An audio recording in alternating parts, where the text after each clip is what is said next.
Hello നമസ്കാരം, ഞാൻ Bindu Vipin. Bindu spices വേൾഡിലേക്ക് എല്ലാവർക്കും സ്വാഗതം. എങ്ങനെ വേണമെങ്കിലും ഒടിച്ചു മടക്കിയെടുക്കാവുന്ന നല്ല സോഫ്റ്റ് ദോശ.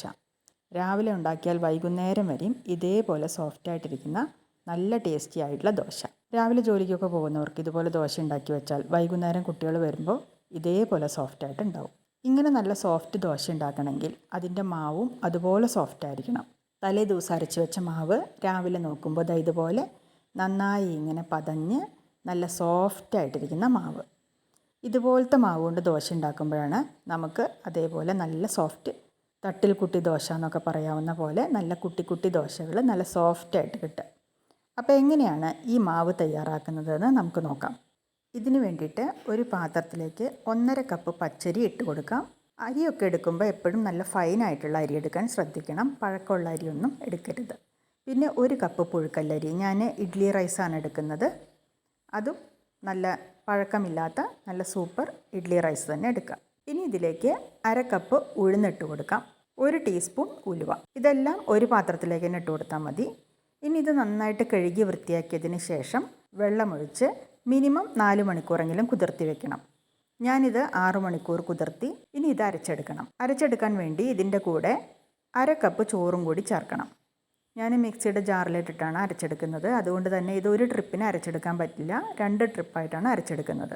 അപ്പോൾ ആദ്യത്തെ ട്രിപ്പ് അരയ്ക്കുമ്പോൾ 1/2 കപ്പ് ചോറിൻ്റെ പകുതി കൂടി ഇതിലേക്ക് ചേർത്ത് കൊടുക്കുക.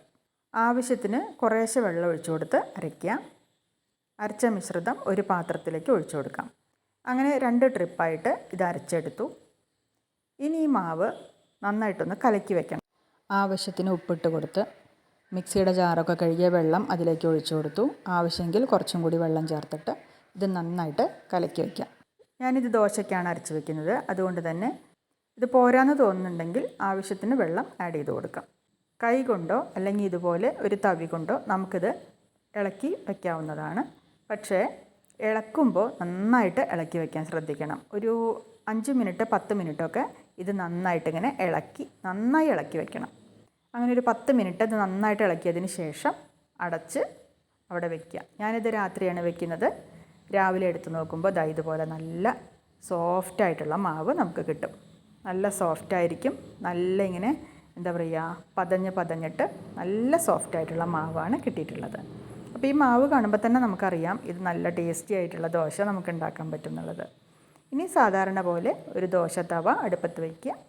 അതിനുശേഷം ഇതിൽ നിന്ന് ഒരു തവി മാവെടുത്ത് കല്ലിലേക്ക് ഒഴിച്ചു കൊടുക്കുക. എന്നിട്ട് ഇത് ചെറുതായിട്ടൊന്നിങ്ങനെ പരത്തിയെടുക്കുക. ഇത് അധികം വലിയ ദോശയായിട്ട് ഉണ്ടാക്കുന്നതിനേക്കാളും ഇങ്ങനെ കുട്ടി ദോശയായിട്ട് ഉണ്ടാക്കുന്നതാണ് നല്ലത്.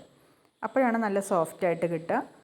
ഇതിൻ്റെ ബബിൾസൊക്കെ ഇങ്ങനെ വരുന്ന ഒരു സമയമുണ്ടല്ലോ, ഈ മോൾഭാഗം ഒന്നിങ്ങനെ വെന്ത് വരുന്ന സമയത്ത് ഇത് മറിച്ചിട്ട് കൊടുക്കുക. 2 ഭാഗവും വെന്തു. ഇനി ഇത് വാങ്ങി വയ്ക്കാം. ഇത്രയേ ഉള്ളൂ കേട്ടോ. പെട്ടെന്ന് ഉണ്ടാക്കിയെടുക്കാനും പറ്റും. വീണ്ടും ഇതേപോലെ ഈ മാവ് കൊണ്ട് നമുക്ക് എത്ര ദോശ വേണോ അത്രയും തയ്യാറാക്കിയെടുക്കാം. അപ്പോൾ അത് നോക്കിക്കോളൂ. എങ്ങനെ വേണമെങ്കിൽ നമുക്കിത് മടക്കിയെടുക്കാൻ പറ്റും. എങ്ങനെ വേണമെങ്കിൽ ചുരുട്ടി മടക്കിയൊക്കെ എടുക്കാം. പക്ഷെ ഒരു കുഴപ്പമില്ല. നല്ല സോഫ്റ്റ് ദോശയാണ് കേട്ടോ. അത് കാണുമ്പോൾ തന്നെ അറിയാം നല്ല സോഫ്റ്റാണ്.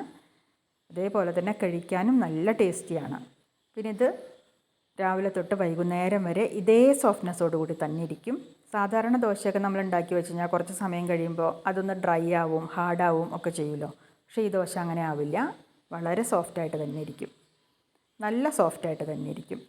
അതുകൊണ്ട് ജോലിക്കൊക്കെ പോകുന്നവർക്ക് നല്ല എളുപ്പമാണ്. ഇത് ഉണ്ടാക്കിയിട്ട് ഒരു ഹോട്ട് ബോക്സിലാക്കി വെച്ച് കഴിഞ്ഞാൽ വൈകുന്നേരം കുട്ടികൾ സ്കൂളിൽ വിട്ട് വരുമ്പോൾ അവരിതെടുത്ത് കഴിച്ചോളും. അപ്പോൾ എങ്ങനെയുണ്ട് ഞാൻ ഉണ്ടാക്കിയ തട്ടിൽ കുട്ടി ദോശയും അതിനുവേണ്ടി തയ്യാറാക്കിയ മാവും ഒക്കെ നിങ്ങൾക്ക് ഇഷ്ടമായോ?